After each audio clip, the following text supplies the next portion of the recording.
All right. Welcome back, everybody, to the Made New Project. Grateful Sunday.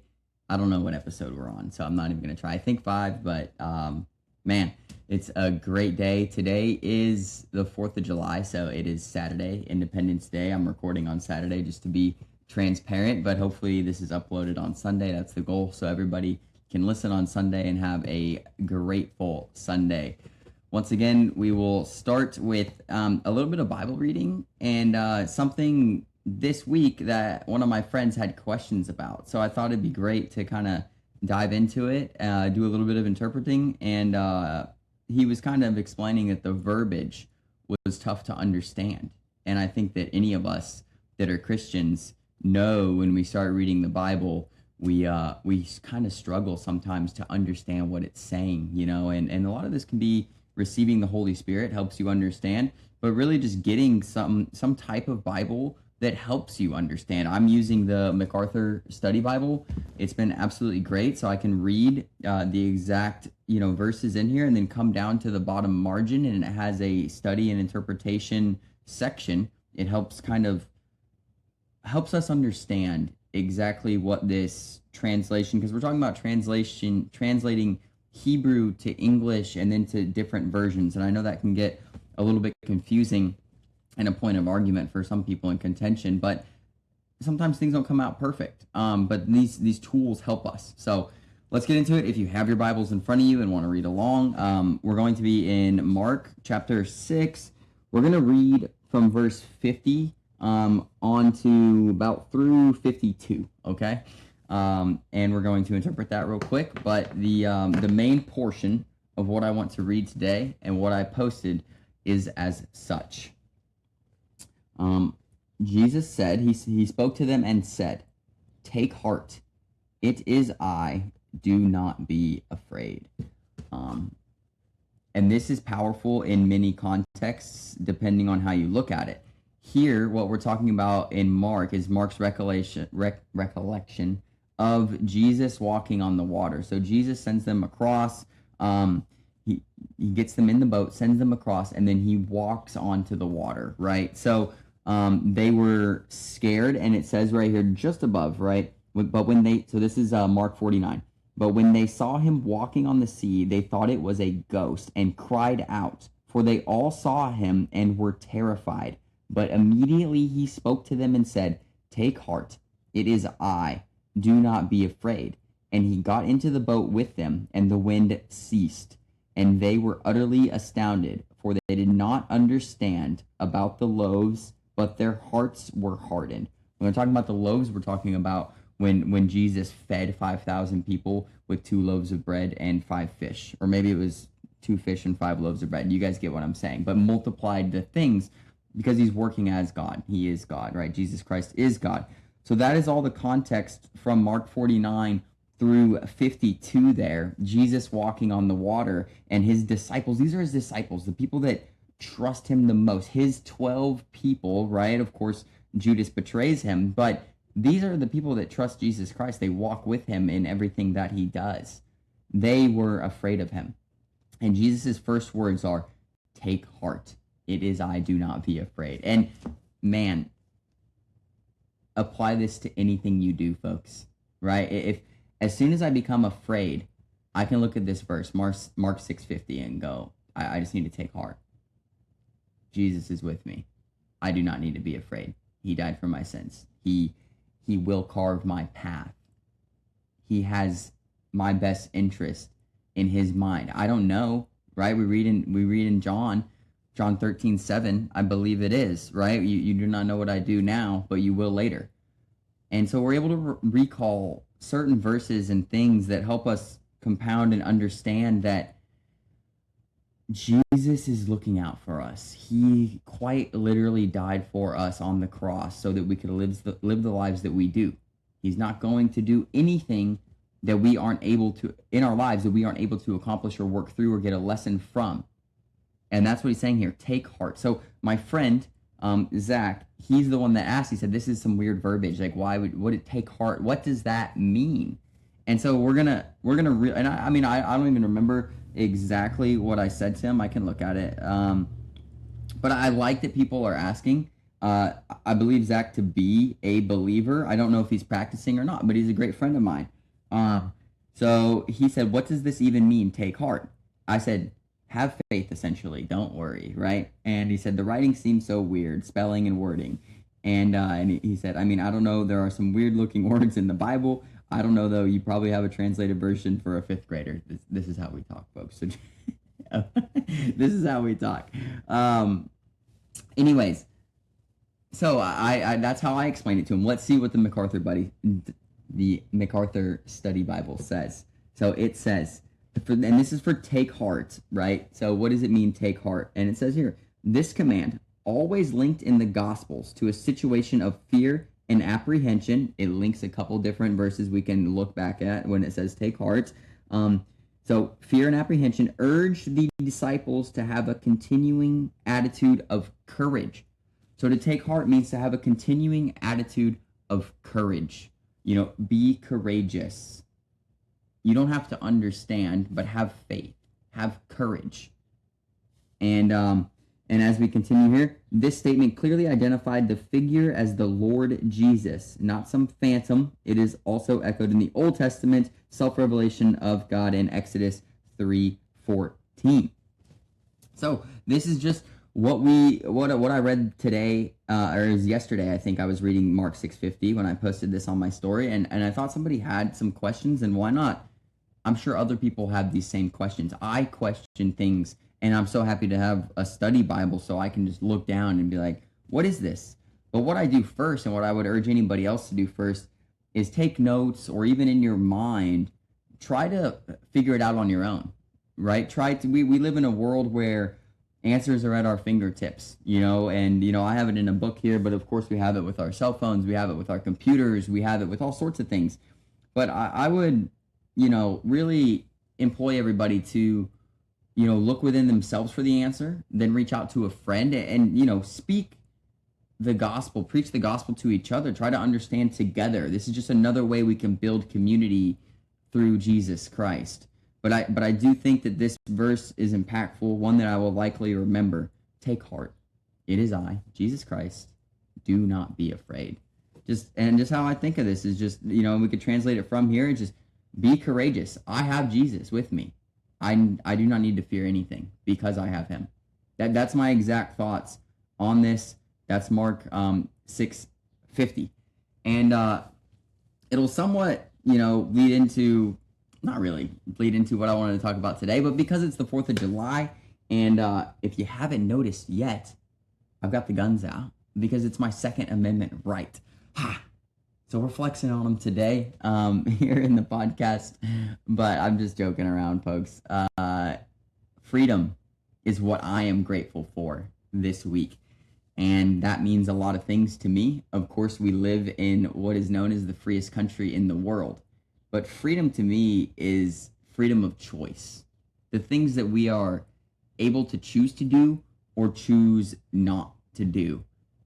And most of the time, and in my life included, I choose the easy path sometimes. Maybe I'm on, and this is probably previously because recently I've been fairly disciplined, but you map out an 8-mile run and things get hard 4 miles in and you just call it quits. That's the easy path. You still did something. There's an easy way to justify the easy path. I've had a long day. I don't know if I can get a lot out of this workout if I've had a long day, but every time that we choose the hard path, we go do the workout after the long day. We go 8 miles instead of 4 miles, even though it hurt at 4 miles. There's reward in that choice that we make. And we have the freedom to make those choices. We have the freedom to wake up every day and choose a new occupation. You could quit your job today and go find another one.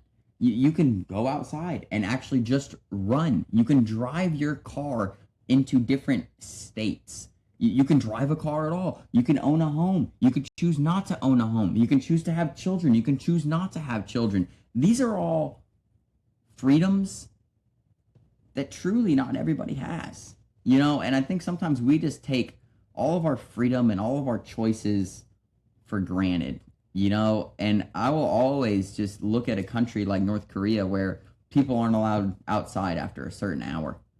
Your television, all your channels are pre-programmed that are all propaganda, things that the government wants you to see.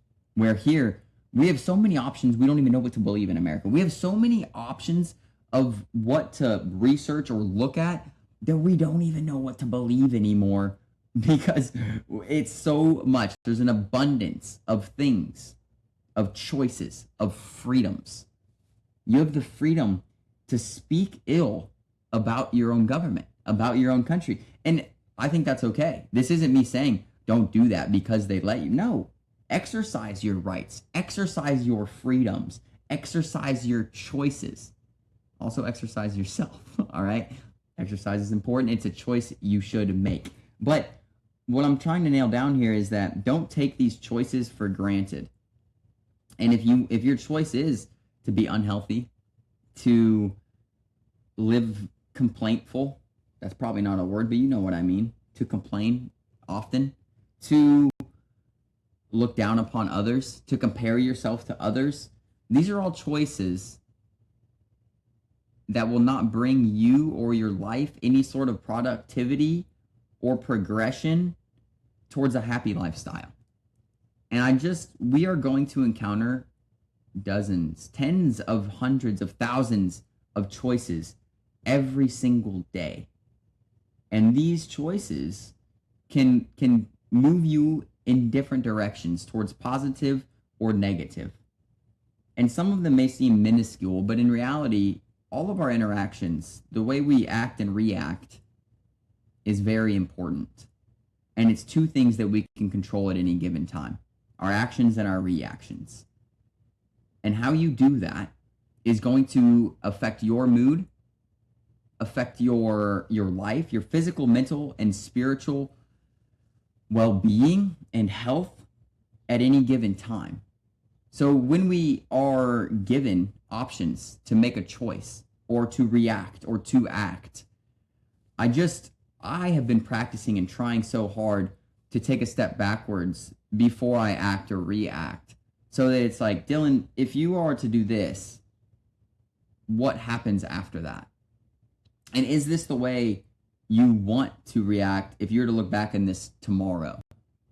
And, we could pull this around to like ultra running, my last race. I pulled out of the race a little bit earlier than I necessarily had to. I could have went farther and I could have risked injury. I don't think it was worth it. But I've had other races where I quit early and the next day I just knew I didn't give it my all. And that was an action that I took, was to quit. And if I can look now, Mark Dowdle, this ultra runner, Mark Dowdle talks about this. Looking in the next day, if I look back, would I be okay with the action or reaction that I'm making right now? And to have that kind of foresight can really drive us to make better decisions and to use our freedoms to have a positive outlook and bring a positive attitude to people. Yesterday, I was working this event. We're working all night long, all day long. People are working this event downtown, 4th of July. There's people everywhere. Joseph and Kara, they're my two coworkers. They run the events. I'm just there helping out. And they asked me, though, Dylan, how do you think today's gone? And it's been rainy. The carnival rides have been shut down. And, it's just been, I guess, a little gloomy in some people's minds. And I go, it's been amazing. This is the greatest day of my life. And I react to this all the time because I get to choose if today's the greatest day of my life. And today could be the last day of my life. So if I don't think it's the greatest day and I lose it, then I'm doing myself a disservice. If I'm just having a bad day, I wasted a day. And I don't want to waste any days. I don't know how many I have. None of us know how many we have. I don't want to waste a day. So I responded to them with, it's the greatest day ever. And they were elated to hear that. They're just, you know what? You're right, Dylan. Thank you. I needed that. And that's not what I'm trying to do. I'm not trying to say something to make them feel better. I try to look at things with positivity only. And even when things, they may look gloomy, they may not be the exact circumstances that even I want them to be, but I get to choose how I react to that. And if every time I've reacted with negativity, nothing comes from that. I don't become happier or more I don't gain anything from being negative. And I realized this, in the last couple of years. I used to complain a lot. I used to be negative. I used to maybe talk crap about other people, compare myself, and just it never brought me anything. Maybe a temporary satisfaction, but man, and now I don't have those kinds of reactions to things. Another story from yesterday, this sheriff comes into our little trailer and he compares his skin color to mine and asks me, "Man, do you live in a tanning bed?" And I'm like, "No, sir, I've never been in one in my life." And then this other lady that knows me, she goes, "No, Dylan just runs outside a lot." And this guy, and I'm like, "Yeah, I probably run too much." And this guy goes, "Yeah, it's made you short." And I'm short, folks. For anybody who doesn't know me, I'm like 5'7" on a good day. And this is somebody I don't know. I've never met him before. And, I could have responded with animosity, tried to get back at him. I just looked at him. And I got a little awkward because I think he was starting to feel bad because what am I? But in the past, I would have reacted to that with animosity and negativity and tried to get him back. And, that guy, I prayed for him right there. Just, hey, I think that you need a little bit of help. God help this man. I didn't say anything to him, but God help this man because obviously he's not doing well if he just enters a trailer and starts, trying to insult somebody with some comedy, maybe in front of some other people to get a rise. And I truly felt bad that he was like that because I've been like that in my past. And I know when I was like that, I was looking for validation and seeking attention. And I just know that that's a lonely place. And but I didn't the whole thing is I didn't respond to that situation with negativity because I knew that neither one of us would get anything out of that. So that was a huge ramble, but I am grateful for freedom. I'm grateful for choice. We get to choose how we react and act on things in this life, folks. And I promise you that negativity and complaining and pessimism will never bring you satisfaction, and it won't move your life forward. So yeah, that's where I was going with that. Now I am going to get into what you guys are grateful for. So every week on my Instagram story, Dylan_abnormal, I put up just what are you grateful for? And then I read the responses here on the podcast. So we got M loves to run, being able to afford good food. Yeah. We do live in a time now where the unhealthy food seems to be cheaper, but more importantly, more convenient than good, healthy food. So, people in better financial situations definitely have an advantage when it comes to getting healthy food. Does that mean that if you aren't financially, wealthy, that you can't have good food? No. It does mean that you may have to put in a little more effort, to get the good food. You may have to think, meal prep more stuff at one given time, stuff buy in bulk, things like that. But being able to afford good food is definitely something to be grateful for. And once again, if we look back on choice, the choice to eat good or bad food. And if you keep making that choice to eat good food, your body will feel better. It will heal your mind and your physical body. This all matters. What you put in, it matters. And what you put out matters. So yes, able to afford good food. Absolutely. I think even more of this is being grateful to choose to eat or buy the good food, because we live in a time where it's so easy to do the opposite. Next, Paige Wages, grateful for knowing God and Jesus Christ. Oh man, to know God and Jesus Christ is so special. And I had a sermon about this. I listened to a sermon from a guest pastor at my church maybe 6 months ago, maybe more. And he used two words. Let me look them up. But he teaches the gospel in Mexico. So he teaches in Spanish and in English. So he used the word to know. And so there's two versions of it. So there is saber, right, which is to know, to realize, to taste, to be conscious of. It is, and then there's conocer, which is to know, meet, learn, become acquainted, kin. So it's more like, conocer is to know intimately, and saber, to know, is like, I know 2 plus 2, if that makes sense. But to know, conocer, would be to understand, to learn, to have an intimate relationship. And he used this to say, do you know of God, which would be saber, or do you know God? Do you have a relationship with God, which would be conocer, right? So it was really cool for him to know, or to explain to us, that there were 2 versions of to know, and to use them to explain how we know Jesus Christ. Do you know of Jesus Christ, or do you have an intimate relationship with Jesus Christ to where you feel him working with you, inside of you, for you? Because that would be the intimate version, right? Conocer, compared to saber, which is just to know of him.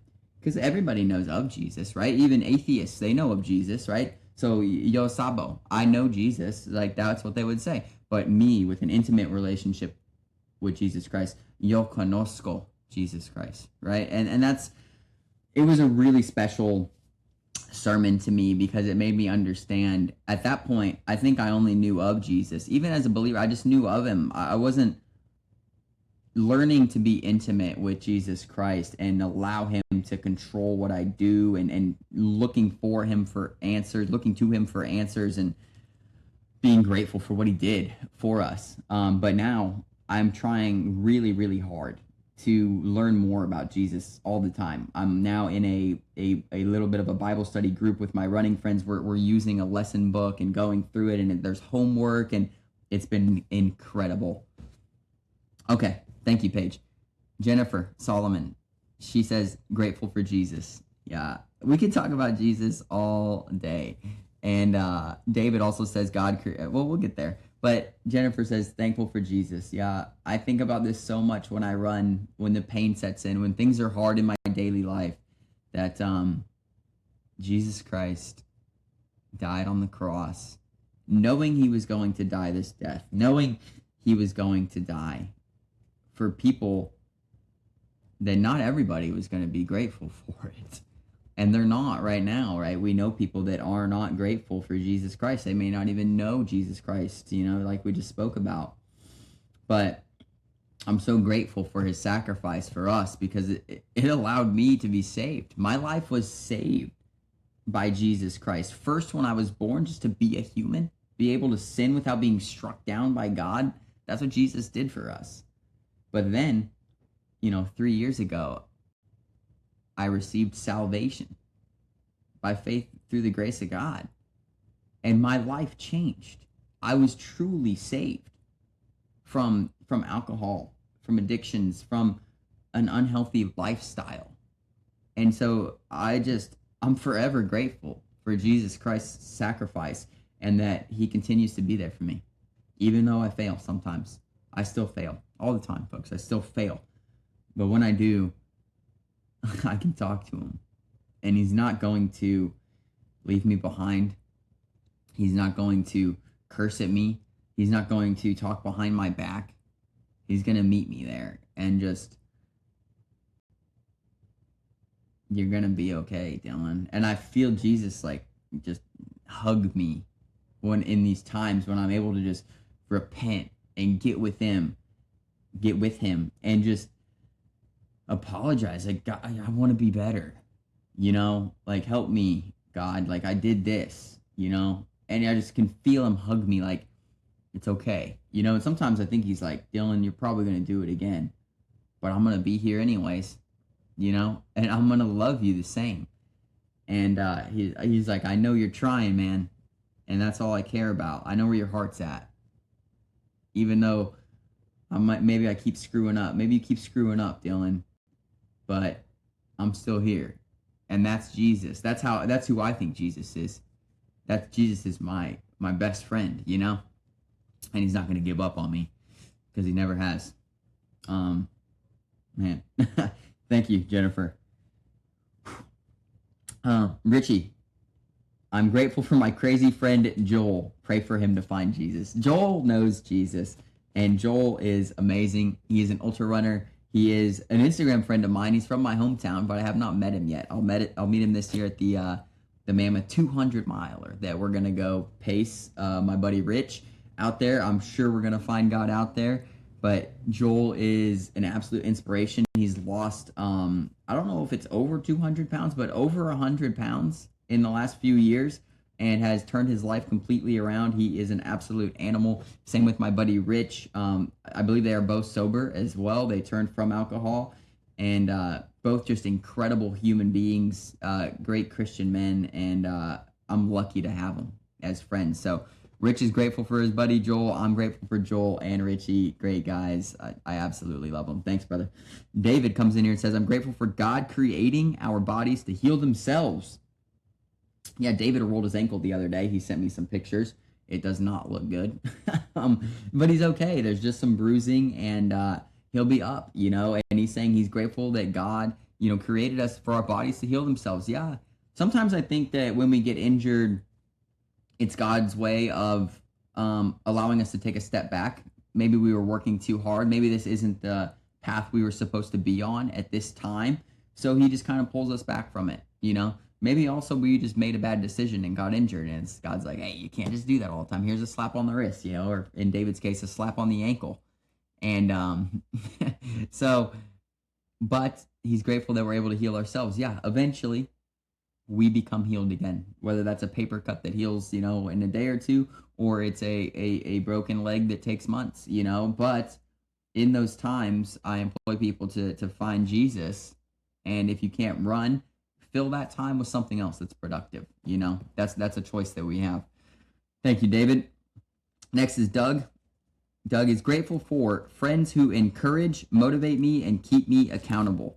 Yeah, me and Doug are in a group chat with some folks, and we all are holding each other accountable, motivating each other, inspiring, encouraging. It's just, I'm just as grateful as Doug is here for people like that are around me. And I've said this before, but people that reach out to me and they say things like, you inspired me to do this. That is the most motivating. Those are the most motivating messages I get. Or, hey, Dylan, I'm trying to get sober. Can you help me? Or, Dylan, I've been sober for 4 weeks. Your story helped me even try. That stuff is so inspiring and motivating to me.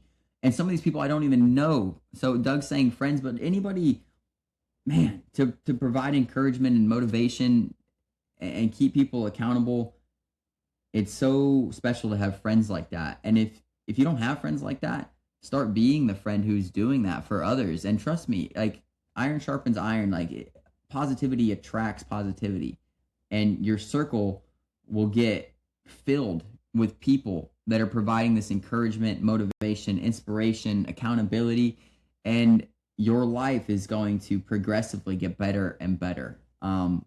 Trust the people around you. Be honest with them. Be vulnerable, and allow them to help you. I need help all the time. I'm not afraid to reach out, and I'm lucky to have people that can be honest with me. They don't judge me. They're honest with me, and it's really special to have something to be grateful for. Next is Rye says, my children. Yeah, I don't have any children. I have a dog. I'm very grateful for her. But yeah, to have children, to procreate, to have your own flesh and blood walk this earth and grow and build into their own human being and character has to be something to be grateful for. And many people's children save their lives. People may come from a tough background and become pregnant or have kids, and it turns their life around. Children are such a blessing to this world. They are innocent. They show unconditional love. We see this in instances of, abuse. Even children that are abused, they still love their parents, and children are such a blessing to us. They don't know evil, they don't know racism. They don't know sexism. They don't know the harmful things that happen out in this world until they're exposed to them. But until then, they are just so precious and joyous. And I love that people get to look at their kids and watch them grow and gain inspiration from that, and just have responsibility, because like I said, the unconditional love that children show, it probably can't be matched. I don't know anything about this. I'm just guessing. Like I said, I think of my dog. She loves me no matter what. And I love that. I love that I have that. Um, but yeah, thank you. Thank you, Rye. Children are an absolute gift. And I hope that everybody's children also, learn Jesus at a young age, and who Christ is, but letting them understand that on their own and find out on their own, I think is also very, very important. Last is Jess here. Grateful for those who inspire effortlessly. You can hear them even in silence. Man, to inspire effortlessly. Yeah, I think that this is probably a skewed perspective, because somebody's putting an effort to provide inspiration, but some people are much, much better at it than others. And just who they are is inspiring. I think of almost all of my friends like this, that they inspire me effortlessly. Like, it doesn't matter to me what they do, how well they did at the last race, or what they're doing in their lives. I'm like, you're freaking awesome, and I want to be like you. And I think there's so many people that just, they are inspiring without even knowing it. And you don't have to tell them.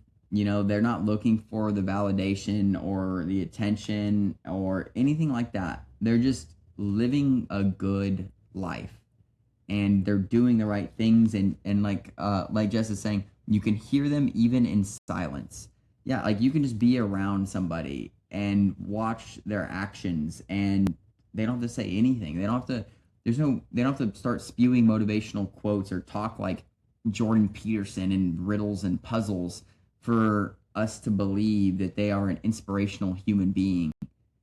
It's just, you can feel it. It's a presence that somebody is just good, and they're inspiring, and they inspire effortlessly. I think that myself, I put a lot of effort into not necessarily being inspirational, but trying to just be authentic, which then I believe has kind of spiraled into some sort of inspiration. But I learned this from other people. Be honest. Be honest with yourself. Be honest with who you are. Be honest with what you're doing. Be honest with making mistakes, because I'm making them. I hope that nobody that ever listens to me or meets me thinks that I'm not making mistakes, because I am. And that's how God created me. He created me to learn from these things. So, yeah, happy 4th of July to everybody. Happy Independence Day. Don't take it for granted. I know everybody's, eating hot dogs, boating, and drinking beers and lighting off fireworks. And I just hope anybody that's partaking in all of those things for the holiday is safe. But don't forget about how important freedom is. And it's super, super special. So make good choices. Make choices that progress your life forward rather than backwards. We get to make these decisions all day, every day. So don't take your days for granted. You don't know when your last one is. And thank you guys for just tuning in again to Grateful Sunday here on the Made New Project. We'll be back next week. I don't even have a guest scheduled, but I'll line something up, and then we'll at least have a Grateful Sunday episode next week. So happy Sunday, everybody! Thank you for listening. If you don't mind, if you want to share this with anybody, send it out. I love to meet new people, spread the word. That's the point. But thank you, Jesus Christ, for being in our lives and being the Savior that we all need. So thank you, guys. This is the Made New Project. I am Dylan Ledbetter, and we are out.